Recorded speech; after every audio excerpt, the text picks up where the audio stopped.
contigo, nossa eterna gratidão.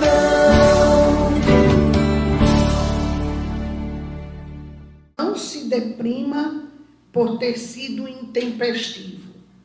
Tente aos poucos tornar-se senhor e não escravo dos seus impulsos. Eu acho que essa mensagem foi para todos nós. Quantas vezes nós perdemos a paciência e, em consequência disso, perdemos o controle. Muitas vezes fazemos coisas intempestivamente que vão nos trazer consequências para o resto de nossas vidas. E o preço que pagamos é muito alto. Vamos fazer como a mensagem falou. Vamos respirar. Porque quando a gente respira profundamente, a gente se acalma. E na calma, a gente raciocina. E quando a gente raciocina, a probabilidade do erro cai para praticamente 0%. Então agora vamos fechar os nossos olhos e, ainda enlevados por essa mensagem, vamos suplicar ao Divino Mestre Jesus, que com certeza já se encontra nesse ambiente, que Ele nos ajude nessa noite, juntamente com toda a nossa equipe espiritual, os nossos amigos e mentores espirituais, os mentores dessa casa, que todos nós sejamos envolvidos no seu amor e possamos nessa noite encontrar respostas para nossos questionamentos. E se isso não nos for possível, possamos ter a sabedoria para meditarmos, para refletirmos, para que nós possamos viver uma vida melhor, ter uma semana mais tranquila. Vamos nos entregar nesta noite as mensagens que nos serão dadas para que nós possamos mudar aquilo que só nós podemos mudar. Que Deus, em sua infinita misericórdia, nos abençoe a todos. Que Ele possa estar à frente daquele que vai servir esta noite o banquete que vai saciar a nossa fome.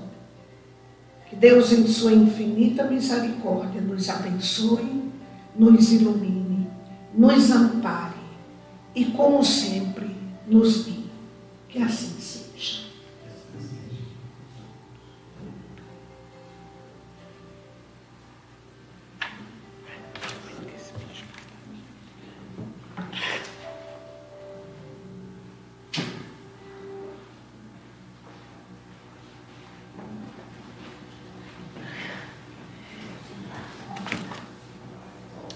Boa noite. Boa noite. O Evangelho de hoje está no capítulo 13. Que a vossa mão esquerda não saiba que a vossa mão esquerda não saiba o que dá a vossa mão direita. A beneficência. A beneficência, meus amigos, vos dará nesse mundo as mais puras e as mais doces alegrias, as alegrias do coração que não são perturbadas, nem pelo remorso, nem pela indiferença. Pudesseis compreender tudo o que encerra de grande e de suave a generosidade das belas almas, esse sentimento que faz com que se olhe outrem com o mesmo olhar como o qual se olha a si mesmo, que se desnude com alegria para vestir seu irmão. Pudesseis, meus amigos, não ter mais doce ocupação que a fazer os outros felizes. Quais são as festas do mundo que podereis comparar com as festas alegres, quando representantes da divindade entregais a alegria a essas pobres famílias, que não conhecem da vida senão as vicissitudes e as amarguras. Quando vedes de súbito esses semblantes decorados se iluminarem de esperança, porque não tinham pão, esses infelizes suas crianças, ignorando que viver é sofrer, gritavam, choravam e repetiam estas palavras que penetravam como um agudo punhal no coração materno. Eu tenho fome. Oh, compreenderei quanto são deliciosas as impressões daquele que vê renascer a alegria, onde, um instante antes, não via senão desespero. Compreenderei quais são as vossas obrigações para com os vossos irmãos. Ide ao encontro do infortúnio, ide em socorro das misérias ocultas, sobretudo porque não são as mais dolorosas. Ide, meus bem-amados, e lembrai-vos destas palavras do Salvador. Quando vestirdes um desses pequeninos, pensai que a mim que os fazeis. Que assim seja.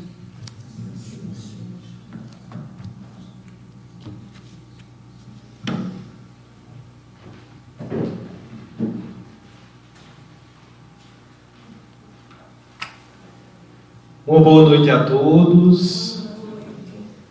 Meus irmãos, às vezes o tempo vai passando, a gente vai convivendo por mais tempo e vai esquecendo de agradecer as coisas que passam em nossa vida. Mas eu queria dizer que eu não vou esquecer nunca. E que eu tenho sempre que agradecer. Porque palpita na minha memória como se fosse hoje. O dia em que eu me reuni ali do outro lado da rua, na casa de Rose, eu, Rose e Gilson, e nós marcamos a primeira palestra que eu fiz em minha vida, e aquilo mudou minha existência, minha forma de ver a caminhada na Terra. Como agradecer por tudo isso? Pela bondade com que vocês me receberam no primeiro dia, pela paciência de me ouvir por todo esse tempo, do fundo do coração, meus irmãos, a equipe espiritual que comanda essa casa e aos trabalhadores encarnados, do fundo do coração, o meu muito obrigado. Vocês mudaram a minha vida. E esse mês nós estamos trabalhando o tema O Grande Restaurador. Porque como falar sobre o Espiritismo sem falar sobre o nosso Senhor e Salvador? Como falar sobre essa doutrina que tanto nos liberta, que tanto nos comove, que nos livra de tanto mal, sem falar sobre Jesus de Nazaré, que está à frente de todos esses trabalhos, que passou pela terra em um ato de extrema dedicação e amor, descendo dos mais altos cumes celestes, o governador espiritual do planeta veio até nós, caminhando por aqui, pela Galileia, falando às criaturas mais simples, e tentando ensinar os líderes religiosos, porque aqueles já achavam ser os donos de Deus. Como esquecer o nosso Mestre, que ao passar pelo planeta Terra nos ensinou a ser feliz. Uma felicidade totalmente diferente da que o mundo nos propõe. A felicidade de quem está pronto a servir um pouco mais, de quem deseja profundamente modificar os próprios sentimentos e sublimá-los. Como esquecer Jesus de Nazaré, que testemunhou com atitudes tudo que ensinou? Qual de nós pode fazer tudo isso? Que viveu o Calvário humildemente, porque acreditemos, meus irmãos, ele se submeteu a tanta aquela dor, mas tinha poderes imensos. Ou será que Jesus, dono de todas as ciências, não conseguiria fazer um acordo com os poderosos? Ou será que o Senhor deste mundo não poderia fazer com que se movimentassem ectoplasmas, magnetismos e toda aquela falange que o perseguia fosse afastada? Em um gesto de extrema humildade, ele se entrega, para mostrar a cada um de nós que também passaremos pelo calvário das dores da vida, que há como vencer o mundo, como esquecer dele, que nos ensina a simplicidade, E nos diz que o maior de todos é aquele que se fizer menor, aquele que mais servir, aquele que tiver o coração como de uma criança. No melhor sentido da palavra, sem a malícia, sem a vindita, sem a sede de vingança, porque uma criança briga aqui, troca tapa, e ali está brincando, já não se importa mais. Ele nos convidava a sermos felizes. O grande restaurador queria restaurar o fundo de nossa alma, não para que nós nos tornássemos anjinhos de açúcar, coisas maravilhosas, olha que belo, ele é espírita, como ele é bonzinho. Não. Ele nos chamava a vivermos a alegria que sente aqueles que amam como Deus amou. Uma mudança necessária para a nossa evolução espiritual. Cada um de nós precisa e tem sede de Jesus. É preciso buscá-lo. Porque a frase ainda ecoa até hoje na humanidade: vinde a mim, todos os que estiverem cansados e sobrecarregados. E qual de nós nunca se sentiu cansado, meus irmãos? Quem nunca achou que era carga demais? Ele continua com os braços abertos, reconhecendo as nossas dores, as nossas dificuldades. A proposta de Jesus nunca foi de uma transformação imediata. Levantar o braço e mudar completamente é coisa humana. A construção de Jesus é verdadeira e feita passo a passo, dentro da realidade de cada um de nós, dentro de nossas capacidades, mas nos convidando a ter real vontade de mudar. Porque se tivermos real vontade, o grande restaurador virá até o nosso coração. E a bondade que vamos fabricando dentro da alma vai transbordar. E o nosso lar será mais feliz, e o nosso trabalho terá menos conflito, e nós vamos ver o mundo com os olhos do Evangelho. Não é impossível. Nós podemos, dentro da realidade, sem mágica, sem milagres. Hoje eu tenho inúmeros defeitos, amanhã tenho muitos, depois tenho médios, quantidade média, e vou seguindo, tentando mudar, tentando melhorar. Hoje eu respondo a todo mundo gritando, quando alguém me contraria. Amanhã eu respondo a 9 e ao 10º eu consigo fazer silêncio. E mais adiante eu consigo falar sem alterar a minha voz. E daqui a pouco, meus irmãos, eu consigo entender a posição da outra criatura que não concorda comigo. Processos reais de evolução. Avançar a tal ponto que nós possamos servir e não esperar nada em troca. É possível. Porque Chico Xavier, em sua psicografia, trazia contos reais de pessoas como nós, criaturas comuns. E ele traz, através de sua psicografia, a história de João Rigueira, o homem justo, que teve uma passagem não muito longa pela terra, mas que viveu muitas lutas. João caminhou pelos espinhos, conheceu as dores do mundo. E quando ele desencarnou, que desperta no plano espiritual, ele se impressiona com aquele ambiente. Porque tudo era mais fluido, mais leve. E João Rigueira percebe que as dores que carregavam no corpo, que o fizeram desencarnar, já não existiam mais. Ele se sente muito feliz. Observa que a vegetação abundante traz flores maravilhosas, que parecem colher luzes solares e refleti-las. Extremamente belas, os perfumes. E ele pensa, meu Deus, deve ser o paraíso. Só pode ser. Eu sou um eleito. E segue caminhando em uma trilha. E de lá vem uma pessoa aproximando-se. Ele observa curioso. E quando aquela criatura se aproxima mais, ele começa a reconhecer os traços do rosto daquele homem que vem. Mas não lembra do seu nome, não consegue ligar o rosto a uma pessoa. Pensa um pouco mais, a criatura aproxima-se ainda mais. Ele percebe que aquele homem também emana luz. E ao aproximar-se, ele questiona: amigo, pareço te conhecer. Em verdade, senti por ti grande simpatia. O meu desejo nesse momento é abraçar-te, mas não consigo me lembrar de onde. Sei que gosto muito de ti. Diz-me, de onde nos conhecemos? E aquele diz a ele: amigo João, eu estive sempre contigo. Tentei te influenciar da melhor maneira possível. Respeitei teu livre-arbítrio, porque é da lei. Mas sempre que tu adormecias, João, tu vinhas até aqui.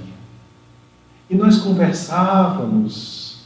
Eu tentava te dar forças para continuar. Lá na terra, João, alguns me chamam espírito guia, outros me chamam anjo da guarda. Eu estive perto de ti, por isso tu lembras. Fico feliz que tenha chegado. Sede bem-vindo, João Rigueiro. E João fica mais feliz ainda, porque além de chegar no plano espiritual, de despertar em um local que o deixou feliz, em um local belo, de encontrar um amigo, lhe dando as boas-vindas, ele sente no fundo do peito uma ânsia de melhorar, uma necessidade de avançar, porque é da natureza humana querer seguir adiante no caminho de Jesus. E pergunta àquele guia: qual a minha ocupação aqui? Eu preciso avançar, tenho plena consciência que o trabalho vai me fazer evoluir, e eu amo este lugar. Estou me sentindo repleto de luz e de amor. O que devo fazer aqui? E o seu guia olha um pouco mais e diz a ele: João, a tua missão não é aqui. Por agora, tu precisas trabalhar no meio dos homens. E João Rigueiro diz: mas eu cheguei agora. Tu esqueceste como é o mundo, perseguições, mentiras, doenças. Eu já vou renascer. Acabei de chegar. E ele diz: não, João. Irás até lá auxiliar nossos irmãos. Tu irás inspirá-los no trabalho do bem. Existem 5 irmãos nossos encarnados que iniciaram um grupo de estudos da doutrina espírita. É uma semente do Evangelho que foi plantada. Esse grupo de estudo florescerá em uma casa espírita que irá acolher inúmeras almas sofredoras. Tu irás orientá-los, João, ajudá-los em todos os momentos. Mas João Rigueiro interrompe e diz: eu não estou pronto, mandai outra pessoa. Eu jamais estaria pronto para um trabalho tão importante. Deixa-me aqui e manda alguém melhor preparado. E o seu guia, percebendo que o argumento teria de ser mais forte, diz a ele: João, esqueceste de Rosalva? E aquele nome entra no seu coração como uma flecha. Era a sua filhinha Rosalva, que João teve que cuidar sozinho, porque ainda muito novinha, a esposa de João o abandonou para viver aventuras inconfessáveis. João Rigueira pensou em tirar a própria vida, mas ele precisava cuidar de Rosalva. Era quase uma bebê. Então, para cuidar daquela pequena, João decidiu viver. Aquela era a ligação mais forte que ele tinha na terra. Em lágrimas, João Rigueira lembrou que quando percebeu que estava na reta final da vida, entregou sua filha para um amigo dileto levá-la até o orfanato. O seu guia disse a ele: João, tu poderás acompanhar Rosalva. Irás servir junto a esse grupo de estudo e nas tuas horas vagas poderás visitar tua filha. Ela também precisa de ti. Então ele nem pensou 2 vezes e disse: eu vou. Eu irei. Dai-me a missão. E ele veio, meus irmãos. Aquele grupo de estudo funcionaria na casa de um conhecido advogado, em uma grande cidade aqui do país. Os nomes são evitados, para que isso não se ligue à pessoa. João Rigueira veio e na primeira reunião em que o advogado, dono daquela casa, sua esposa e mais 3 amigas começaram o grupo de estudo, João Rigueira se apresenta lá. E através da mediunidade de uma delas, ele diz que estará sempre por perto, que veio para auxiliar, que se Deus permitir, irá trazer mensagens de apoio, que irá com todas as forças ajudá-los a seguir naquele trabalho. E diz a eles: vocês não estarão sozinhos nessa luta. E aquelas pessoas ficam muito felizes. O tempo vai passando e o que João falou vai se concretizando. Ele estava sempre lá, sempre passando mensagens e muito mais, auxiliando a mente no trabalho daquele advogado que era tão puxado, com tantas lutas, auxiliando a saúde da esposa dele, das 3 demais colegas, uma engravida. João Rigueira aplica-lhe passes, cuida de sua gestação, começa a acalmar a situação nos lares de cada um, para que aquelas pessoas possam trabalhar melhor. Ele se entrega completamente. Aquele grupo começa a chamá-lo de irmão João e começa a amá-lo com todas as forças. Só que quando João vai ao orfanato, o seu coração se dilacera, porque ele tenta intuir as cuidadoras para se aproximarem da sua filhinha Rosalva, para abraçá-la, para dar-lhes mais carinho, mais atenção. Afinal de contas, aquela criança não estava nem com a mãe, nem com o pai. Tudo era muito difícil. Aquelas mulheres eram muito ocupadas, tinham muitas crianças lá. João Rigueira desejou do fundo do peito poder mais uma vez abraçar sua filha. Com lágrimas, ele via sua Rosalva crescer, sendo um número naquela instituição. Ah, como ele queria estar ao lado dela de novo. Como ele queria poder protegê-la no plano carnal. Ah, como aquilo machucava aquele velho pai. Mas em nenhuma vez ele falta ao trabalho junto ao grupo de estudos. Em todas as atividades ele estava lá, auxiliando todas aquelas 5 criaturas com toda a capacidade que ele tinha, fazendo aquele projeto avançar. E quando aquela menina fez 14 anos, ela não podia mais ficar no orfanato. Era o limite da idade para ficar naquela instituição. Então ela foi encaminhada para uma casa de uma família muito rica, para trabalhar na cozinha, fazer os trabalhos domésticos. João Rigueira a acompanha e vê que os problemas dela só aumentaram. Porque o filho mais velho daquela casa, daquela família, espreita a sua filha como uma fera a rodear a presa. Cheio de lasciva e sem nem um pouco de respeito, aquele rapaz começa suas investidas e João Rigueira acompanha tudo de perto. A inocência e a fragilidade de sua filha. Do plano espiritual, ele percebe as criações mentais do filho mais velho daquela família. Tenta intuir os demais para protegê-la, mas quase ninguém lá faz uma oração. Era muito difícil a sintonia. João Rigueira vê, com lágrimas nos olhos, a sua filhinha viver dificuldades ainda maiores.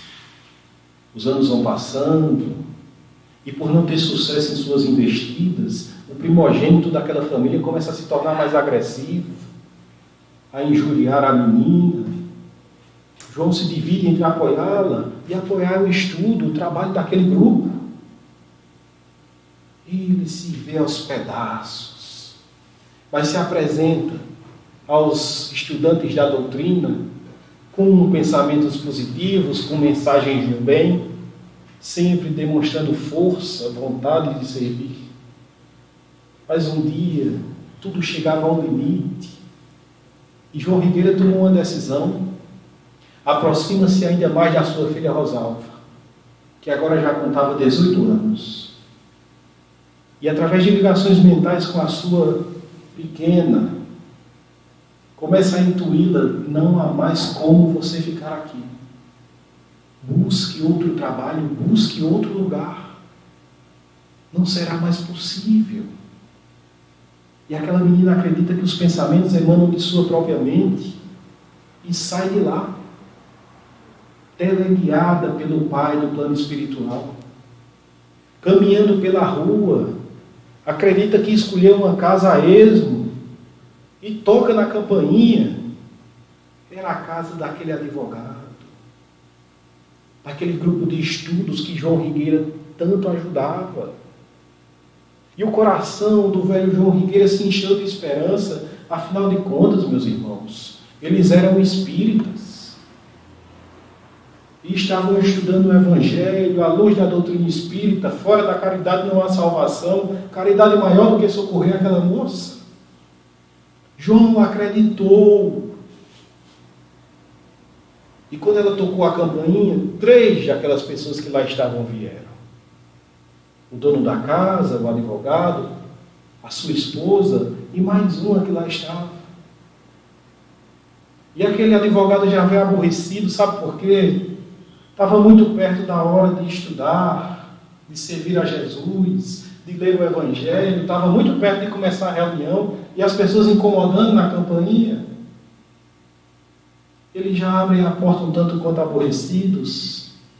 E João Rigueira, cheio de esperança, intui aquela pequena, que agora já era sua moça de 18 anos. Intuída pelo Pai, ela diz: ajudai-me pelo amor de Deus. Eu não posso ficar no lugar onde estou. Dai-me a chance de trabalhar aqui. Dai-me alguns dias para que eu possa mostrar o meu valor. Auxilia-me, porque eu não quero voltar. Ajudai-me. E aquele advogado, de forma ríspida, diz a ela: não precisa de ninguém. E a esposa dele aponta: vai na esquina. Ouvi dizer que lá estão precisando de uma cozinheira. E aquela outra senhora, mais caridosa, tira da bolsa 20 cruzeiros e dá à menina, para se livrar logo do problema. A pequena Rosalva chora, perdendo aos poucos a esperança. Eles batem à porta. Rosalva ainda escuta os comentários deles. Deus nos livre de moça que se oferece. E a outra comenta: deve ser uma perdida qualquer, no meio da rua. João Rigueira acompanha tudo de perto. Então eles sentam e se reúnem para começar o estudo. Abrem o Evangelho, leem sobre a caridade, sobre a necessidade de fazer o bem ao próximo, de compreender a dor do outro. E eles comentam o Evangelho de forma brilhante, falam como é bom servir a Jesus, como avançaram e evoluíram depois que conheceram o Espiritismo. E não demorou muito, eles se concentram para esperar a mensagem do irmão João, as mensagens edificantes. E João Rigueira se apresenta através da mediunidade de uma delas. Só que dessa vez, depois de todos esses anos, ele estava diferente. Falando pouco, parecia ter grande amargor nas palavras. E aquele advogado questionou a ele: mas tu, irmão João, pareces triste? Tu que sempre nos apoia, nós precisamos da força que vem de ti. O que houve? E João Rigueira, antes de responder, respira fundo, através daquele aparelho mediúnico que ele se utilizava. Lembra-se do seu guia espiritual e lembra-se de Jesus de Nazaré. e diz a eles: nada demais, meus irmãos, nada demais. Sigamos trabalhando juntos e em nome de Jesus. Porque o projeto que o nosso Senhor traz para as nossas vidas é para que tenhamos força de auxiliar até mesmo os ingratos. Quando nós amamos com todas as forças os nossos filhos, eles são ingratos e nós continuamos amando ainda mais. O projeto é que isso se expanda para todos os irmãos da humanidade. Aquela criatura que a gente acha que não merece, que a gente não quer atender o telefone porque ninguém suporta ela, aquele familiar que todos evitam, o projeto está ali. Jesus conta conosco para levar paz àquele coração. Porque é muito fácil, meus irmãos, abraçar a todos numa casa de luz como essa, conversar com os que concordam conosco. O Senhor nos chama a amar aqueles que trazem o contraditório. O projeto que Jesus apresenta para as nossas vidas é servir com todas as forças e não esperar nada em troca. E acreditemos, nós podemos. Se tivermos real vontade, nós vamos cada vez mais avançar nesse caminho. Nós podemos fazer tudo isso. O apóstolo Pedro, depois de 21 dias no meio do povo, distribuindo tudo que chegava na casa do caminho, ajudando com todas as forças, deixando de estar no meio de sua família para estar no meio dos desgraçados e dos sofredores, entregando a eles mantas, túnicas, moedas, ungüentos, trigo, peixe. E quando faltava, quando acabavam as mantas, sabe o que Pedro via? De certo que tu roubou. Por isso faltou para nós. E quando as moedas não eram o bastante para distribuir para todos, não faltava quem dissesse: certamente tu estás enricando através disso, mentiroso que és. Tudo o que Pedro encontrava era ingratidão. Trabalhando em nome do amor e servindo a Jesus, os necessitados eram a grande maioria das vezes ingratos e violentos. E depois de 21 dias, ele não suportou mais. E o velho apóstolo Pedro precisou ficar sozinho algum instante. Sentou-se junto a umas palmeiras, de frente ao mar da Galileia, olhando aquela imensidão de águas, observando a beleza da natureza e pensando consigo mesmo: será que vale a pena? Será que vale a pena o que eu estou fazendo? Tudo que recebo é ingratidão.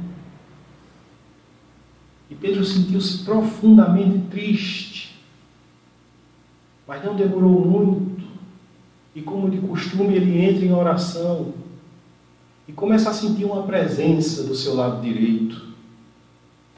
Começa a perceber que ele não estava mais sozinho ali. E emana dessa presença energias que envolvem o seu peito. E Pedro olha ao lado, era Jesus. Ainda mais resplandecente do que quando esteve na terra. Apresentando-se ao velho apóstolo, nosso Senhor e Salvador o questiona: Pedro, o que tu fazes? E Pedro, tristão, diz: eu penso, Senhor, penso. Jesus o questiona: estás triste, Pedro? E ele diz: sim, Senhor. E desaba.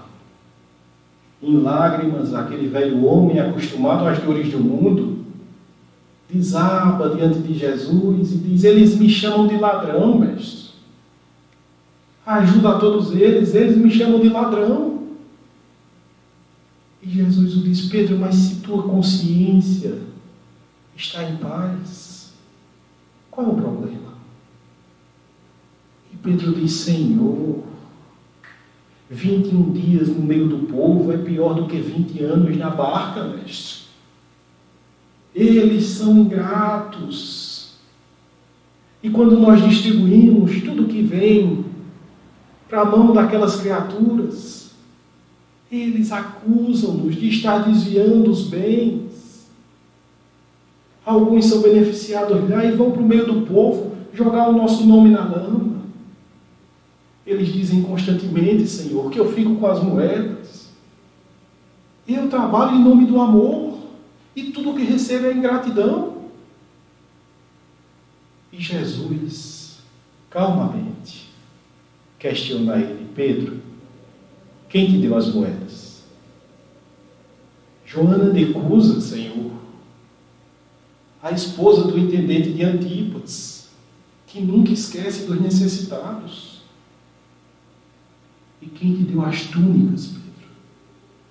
Carpo, Senhor, o curtidor de couro, que te conheceu e não esquece de nos ajudar. E os ungüentos, Pedro? Quem te deu? Zebedeu, Senhor, que o fabrica em sua própria casa. E o trigo? Quem fez com que o trigo chegasse até ti? Zaqueu, mestre, que depois de te conhecer, direciona a seara para ajudar os necessitados. Pedro, e os peixes, de onde vêm? Mestre, vem de nossa pescaria. E então, Pedro? E o velho apóstolo diz: o que eu devo entender, mestre? E Jesus o responde. E diz a ele: tudo que chega até as nossas mãos é permitido por nosso Pai Criador. A nossa parte é distribuir os benefícios que Deus nos envia. Façamos a nossa parte, Pedro. Levemos a eles um pouco de conforto e um pouco de amor. Façamos a nossa parte. Jesus convidava a Pedro e a todos nós. A nossa parte é levar adiante o amor que vem dos céus. É levar adiante um pouco mais de conforto para quem está em desespero. É levar uma palavra de paz para a criatura que está perturbada. Todos nós podemos. A nossa parte muitas vezes é silenciar diante do conflito no lar. Porque o silêncio, por muitas vezes, é uma bênção divina. As pessoas acalmam-se mais. A nossa parte é compreender que a dor do outro não é bobagem, não é frescura. É compreender que depressão é uma doença seríssima e que precisa de muito amor para ser tratada.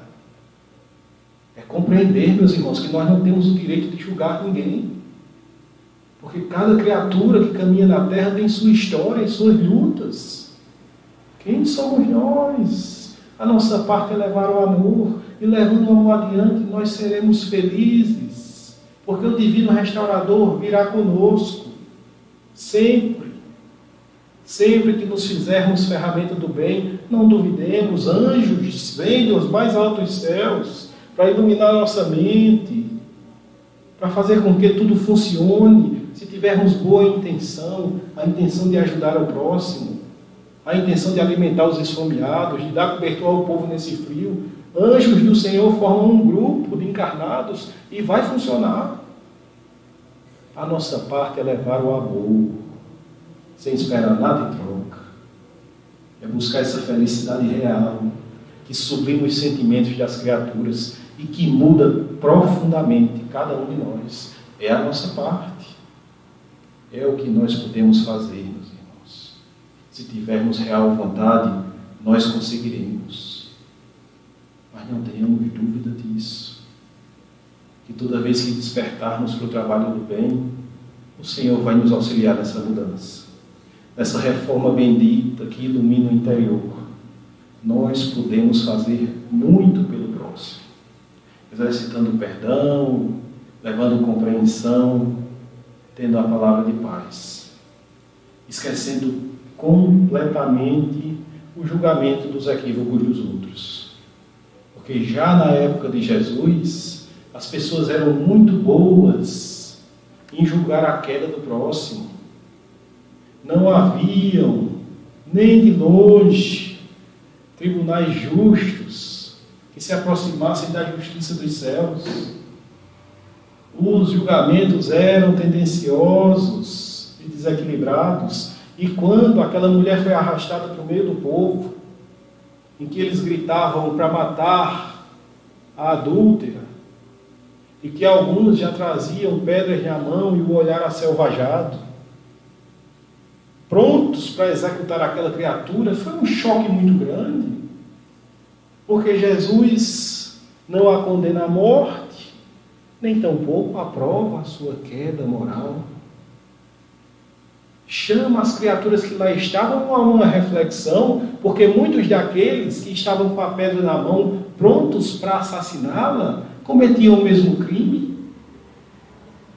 E onde estava o adúltero? Porque ela foi arrastada sozinha até lá, se ninguém adultera só. O mestre convida as criaturas a refletir sobre a real justiça, a que vem de Deus. Coloca aquelas pessoas para pensarem, será que estamos em condição de dar a ela a pena capital? Mas naquele dia tudo foi muito tumultuado. Alguns dos apóstolos questionaram a decisão de Jesus. Como perdoar uma mulher daquela? O povo em si ficou empolvoroso. De certo que aquele homem não servia a Deus. E a noite chegou, acalmando os ânimos. E quando chegou a noite, aquela mulher que escapou por pouco da morte foi até Jesus. Queria falar com ele, e ela achou muito estranho, porque para falar com Jesus não haviam protocolos. Bastava ter vontade e ir até ele, como é até hoje.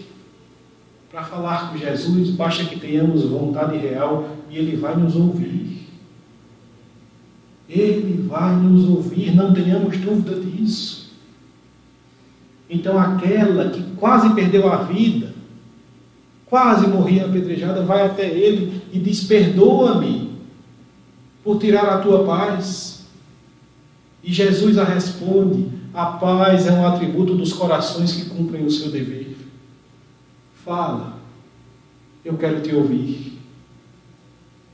E ela começa a dizer a sua história, em lágrimas, sentindo-se derrotada. Diz a ele: a fera espreitou o meu lar por muito tempo. Por muito tempo eu resisti. O meu marido, após as novidades conjugais, voltou às noites alegres, me abandonou. Eu tinha sede de afeto e desejava beber a água pura do amor, mas cometi a grande loucura e chafurdei na lama do pecado. Então, a grande tragédia. Agora eu não tenho para onde ir. A comunidade não me aceita mais. Eu vim te pedir um norte, uma orientação. O que fazer?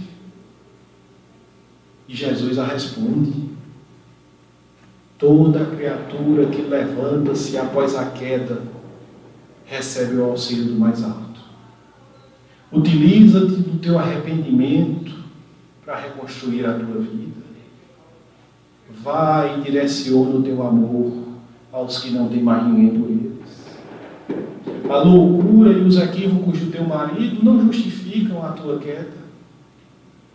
Mas a vida, o mundo, é uma estrutura de imensas permutas. E se hoje ele não pode te dar a mão, se hoje ele não pode te auxiliar, no futuro, quem sabe, tu irás auxiliar a ele. E ela diz: Senhor, eu não tenho para onde ir. Deixai-me ficar contigo, então. E Jesus a responde: as aves dos céus têm seus ninhos, as feras têm seus covis, mas o Filho do Homem não tem aonde descansar a cabeça.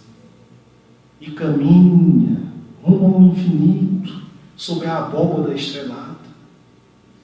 Vai, confia no futuro e confia no Pai. Reconstrói a tua vida.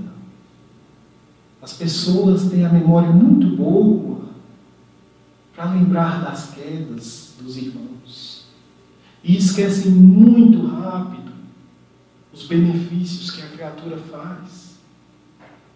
Vai adiante e confia no Criador. E aquela mulher sai dali. Aquela conversa com Jesus modificou sua vida. O grande restaurador tocou naquele coração. Observemos que o Senhor não a condena, também não aprova o erro. A chama a se reconstruir e ela vai. Como não tinha mais aonde ela ser aceita, ela vai aos desgraçados, aos sofredores, limpar a ferida dos leprosos, levar amor aos velhos abandonados. E começa a reconstruir sua vida no trabalho do bem. E passados 11 anos daquele encontro, ela está na cidade de Tiro, em uma casinha muito humilde, onde eram bem-vindos os peregrinos cansados e os doentes abandonados para morrer. E quando chegavam aqueles doentes, ela lavava suas feridas. E quando eles melhoravam, ela falava sobre Jesus. E aquelas criaturas, ao ouvir falar sobre o Mestre, conseguiam recuperar ainda mais a sua saúde. Porque o simples nome pronunciado emana energias maravilhosas. Ela falava sempre sobre o Galileu, que foi crucificado por muito amar. E um dia, naquela humilde casinha, chegou um doente dos piores possíveis. Coberto de chagas da cabeça aos pés, sem a visão, moribundo, muito próximo da morte. E como de costume, ela lhe lava as feridas, o coloca em uma esteira, começa a dar-lhe chá, ungüentos. E aquela criatura desperta. E quando aquele doente desperta, como de costume, ela fala sobre Jesus. De quando o amor passou na terra e os homens o assassinaram. Fala sobre aquele profeta nazareno que mudava a vida das criaturas e que era todo amor. Só que aquele doente, ao ouvir ela falar sobre Jesus, reagiu de forma diferente. Porque ele disse: como tu sabes? Como tu podes saber se isso é verdade? Acaso tu encontrou com ele? E ela disse que sim. Que encontrou com ele. E que ele salvou a vida.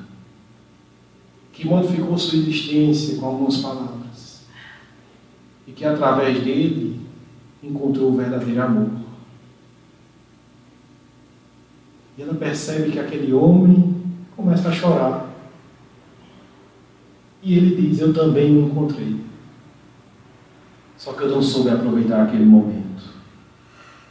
Em verdade eu me afastei, amargurado, eu o odiei. E ela diz: mas como pode? Ele era todo amor, o que ele te fez? E aquele homem desfigurado diz a ela: ele perdoou minha mulher, que adulterou contra mim. E a mim, ele não disse uma só palavra de conforto. Eu me afastei amargurado. Ganhei o mundo. Não sabia bem para onde ir. Os anos foram passando. E eu me encontrei com a verdade. A verdade me mostrou que eu expus a minha mulher a tanto sofrimento, a tanta dor, que ela beirou a loucura. Me mostrou que eu destruí o meu lar com meus vícios, com a minha prostituição. Me mostrou o quanto eu afundei na lama do pecado. E me mostrou que eu ainda a amava. Então eu comecei a procurá-la. E passei por várias cidades. Mas parecia que eu não merecia mais estar do lado dela. Porque eu adoeci, fiquei cego, quase morto. E aqui estou, vivendo meus últimos dias. E aquela mulher o reconheceu. Era o seu ex-marido. Então ela pega na mão daquele que foi o seu companheiro e diz a ele: descansai, dorme um pouco, eu velarei o teu sono, eu cuidarei de ti. Acalma o teu coração, confia no futuro, confia no Criador. Utiliza o teu arrependimento para reconstruir tua vida, descansai. Porque nós dois já encontramos a Jesus. Porque encontrar Jesus é muito mais do que abraçar uma bandeira religiosa. A proposta do grande reformador é trazer para nós um perdão que não tem limites. E seja qual for a dor que nós formos expostos nessa vida, nada acontece por acaso, meus irmãos. Tudo tem para nós um grande ensinamento. E aprender com as lutas da vida é aprender também a perdoar. Deixar que Jesus nos reforme a tal ponto que algumas pessoas não vão nos reconhecer. Mudar o fundo do peito. Pode ficar para melhor. Reconstruir a existência. Atender o chamado dele, porque ninguém resiste ao seu chamado. Ecoando há mais de 2000 anos, vinde a mim.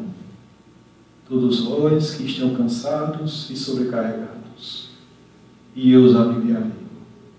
Que nós possamos ir a Ele, meus irmãos, e permitir que o Senhor deste mundo reforme nossa alma e nos ensine a amar.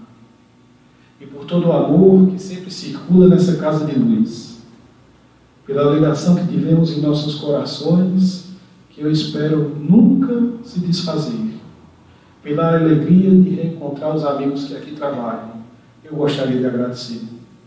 Suplicar a nossa mãe, Maria de Nazaré, que com o seu manto de estrelas envolva todos os lares e famílias aqui representados.